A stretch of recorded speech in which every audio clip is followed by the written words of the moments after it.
Je remercie surtout Gilles parce qu'il y a 16 ans, je ne sais pas si certaines d'Ibm s'en souviennent, mais avec Gilles, nous avons eu la bonne idée de décider de faire chaque année une exposition photo IBM. Voilà, alors donc j'en suis plus que content, puisqu'il y a 16 ans, on avait eu cette idée et ça fonctionne très bien. La preuve en est, c'est que vous êtes nombreux ce soir et que vous n'oubliez jamais cette soirée qui porte haut en couleurs, des couleurs effectivement, et le noir, le blanc, la photo. Alors maintenant le numérique, alors là vous avez droit à un concours, hein, je pense que Nicolas en parlera, qui est au profit cette année, donc je vous invite à acheter les affiches, au profit d'Esprit Cavalcade. C'est grâce à Christophe que cette exposition a pu vous être présentée ce soir. J'espère que vous êtes amusés en remplissant les feuilles, en participant au jeu. On va voir qui est-ce qui a gagné. Donc, je rappelle que le gagnant partira avec une affiche sans avoir à la payer. L'affiche et le cadre. L'affiche et le cadre. Sachant qu'après le discours, on va laisser encore 20 minutes, 25 minutes pour que ceux qui n'ont pas eu le temps encore de faire tout le parcours puissent le terminer. Voilà. Mais à une heure précise, on dira attention, relevez les copies. On a une heure à laquelle on annoncera le gagnant? Oui, après, juste à la fin du pot en fait. C'est-à-dire vers quelle heure pour que les gens y restent pour savoir. Ouais, c'est quelle heure il est? Là, il est 8h moins 20, donc il y a 8h. À 8h15. 8h15. Donc, résultat du jeu. Résultat du jeu à 8h15. À 8h15. Voilà. Est-ce qu'on appelle les photographes? Oui, on appelle les photographes. Tu as la liste, sinon je te la renvoie. Pour être sûr de n'oublier personne. Alors 2 petites secondes s'il vous plaît. Donc en fait, ils sont 11 à venir nous rejoindre. Donc, donc c'est Céline Pierini. Céline. Voilà, Céline, tu peux venir nous voir. On rejoint Céline. Faire connaître les photographes. Dominique Garcia, tu viens nous rejoindre. On a Marianne, bien sûr. On a Philippe Galato. Philippe, il est où? Il est là. On a Yves. Yves Bonnet. Yves. Ah, il est en bas. Maurice. On a Pascal Thirion. On a Patrick Annel. Patrick. On a un et donc Christophe. Et il y a 2 personnes qui sont en voyage. Alors, il y a Franck Pérez qui est absent Et donc la dernière personne, c'est Luc Gounod qui est aussi en voyage. voilà. Et Luc Gounod. Ils étaient 13 photographes.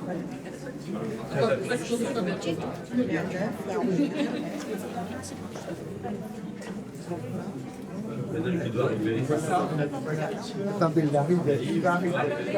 Alors on attend qu'il y ait encore une personne qui arrive.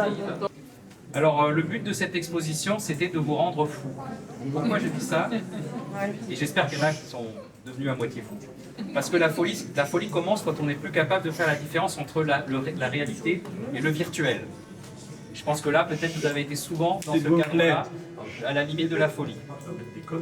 Alors, cette exposition, c'est la deuxième que fait le Club Photo IBM, qui utilise des images de l'IA générative, intelligence artificielle générative, donc pour produire des images. La première exposition, c'était Créatures et mondes fantastiques que l'on avait réalisé à Tourette-le-Vins, pour ceux qui sont venus voir le festival qu'on a organisé là-bas. Alors, je ne vais pas vous faire une conférence sur l'intelligence artificielle, ni un débat philosophique, mais je voulais vous donner quelques explications parce qu'on est venu me voir en me disant mais qu'est-ce que c'est que ça? Comment ça se marche? Qu'est-ce que ça fait? Et donc je voulais un peu démystifier, voire dédiaboliser l'intelligence artificielle parce que en ce moment, elle a bon dos l'intelligence artificielle, elle en prend plein la gueule et elle ne peut pas répondre. C'est ça qui est pratique pour les journalistes. Ça va venir, ça va venir. Oui, elle va pouvoir répondre. Alors, je voulais vous parler un peu de mon expérience personnelle, parce qu'en fait, moi, il y a 25 ans, donc ça ne me rajeunit pas trop, il y a 25 ans, ma dernière année d'études, je l'ai faite à l'université de Bristol, et ma spécialité, c'était l'intelligence artificielle. Ah bon, déjà? Voilà, déjà. Par contre, à l'époque, il y a 25 ans, ce qu'on faisait avec l'intelligence artificielle, c'était gérer des climatiseurs. Et jamais personne n'aurait pu imaginer à cette époque-là qu'on pourrait générer des images qui ressemblent à des photos. C'était totalement inenvisageable à l'époque. Ni même qu'on pourrait avoir un ordinateur dans la main qui est notre smartphone. Donc voilà, donc c'est pour dire que ce qu'on voit actuellement, on n'a aucune idée de ce qu'on va voir dans 25 ans, et je suis très curieux, j'espère que je serai encore là, dans 25 ans pour voir ce qui se fera à cette époque. Je vous parle bien d'images. Alors pourquoi je vous parle d'images? Parce que l'intelligence artificielle ne produira jamais de photos. La photographie, c'est la capture de la lumière, donc il faut une scène, c'est quelque chose de réel, pour lequel on va capturer la lumière. La production d'images, c'est pour ça que je dis bien ce sont des images, ne dites jamais une photo de l'intelligence artificielle, ça ne sera jamais une photo de l'intelligence artificielle, ce sera toujours une image. Donc il n'y a pas de confusion, c'est vraiment deux domaines totalement séparés. Vous avez juste la chance aujourd'hui, à ma connaissance première mondiale, d'avoir une exposition, vous avez les deux choses au même endroit, mais c'est deux domaines totalement séparés. Donc, les arts numériques sont d'un côté et la photographie de l'autre. L'activité est différente dans l'approche. Quand on est sur un logiciel d'intelligence artificielle, pour produire des images, on va utiliser du texte. On va parler à une machine, on va expliquer ce qu'on a dans la tête. On va prendre un certain temps pour arriver à maîtriser et à faire ce que la machine ce qu'on a dans la tête et que la machine produise ce qu'on lui demande. Donc ce n'est pas quelque chose, des images que vous voyez ici, il ne faut pas dire oui, le gars il est allé sur l'ordinateur, il a tapé 3 mots et ça c'est terminé, le travail a été fait. Non, ça demande beaucoup plus de travail, de temps et de patience.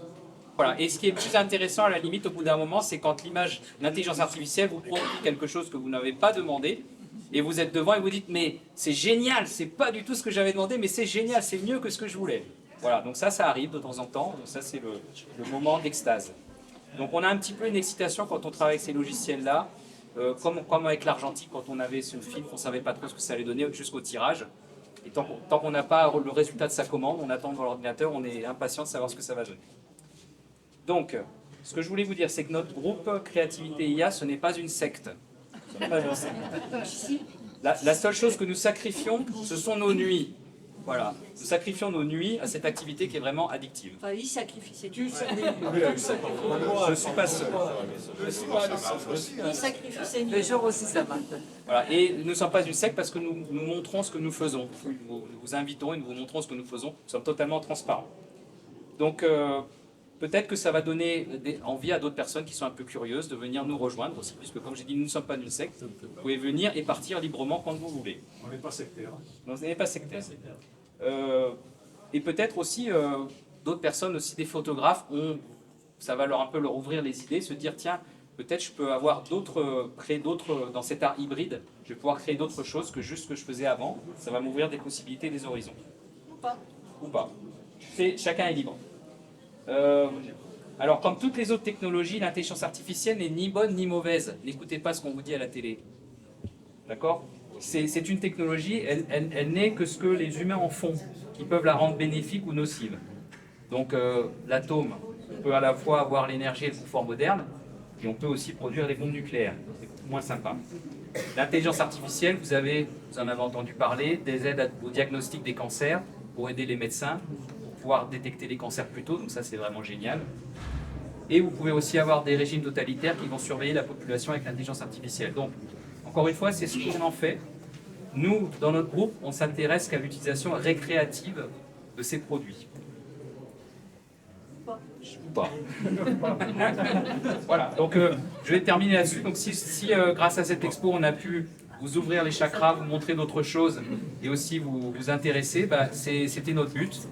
Et on voulait vous remercier. Et encore une fois, donc pour terminer, n'oubliez pas les affiches, n'oubliez pas d'aller voir Marianne, parce que l'association mérite de recevoir des fonds, et donc votre générosité sera vraiment la bienvenue. Bravo. Voilà.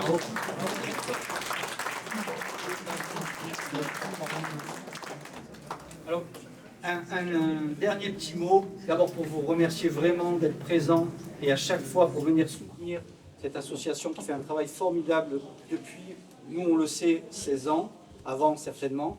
Et en 16 ans, on a pu voir une véritable évolution de leur travail, à la fois technologique aujourd'hui, mais surtout artistique. Réellement, je tiens à souligner la part d'artistes qui existe dans chacun de ces ingénieurs et techniciens, parce qu'il y a une vraie démarche de recherche, d'investigation artistique, et le résultat est là à chaque fois. Donc cette année, on a une expérience qui nous propose effectivement, une réflexion aussi, parce que même si, comme il l'a précisé, l'intelligence artificielle, elle évolue et elle excelle dans beaucoup de domaines qui vont dans le bon sens, on peut évidemment se poser la question de la créativité, et il faut se la poser, c'est ce qui rend le débat intéressant, et cette exposition aussi intéressante. Donc ici, ce soir, on a vraiment un duel entre la créativité et l'intelligence d'une machine. C'est un vrai duel qu'on propose, et à vous d'en tirer votre perception. J'ose espérer que ça ira dans le bon sens, à savoir qu'une compétition artistique entre la machine et l'artiste et le photographe continueront à exister. N'oubliez pas, c'est que c'est toujours l'humain derrière qui va dire à la machine ce qu'il veut, et la machine propose. Mais il reste de toute façon un humain derrière, comme quand on prend une photo, l'appareil photo tout seul, il ne va rien faire. Une dernière information, oui. Donc quand l'exposition sera terminée, il y aura la possibilité de revoir l'exposition en visite virtuelle.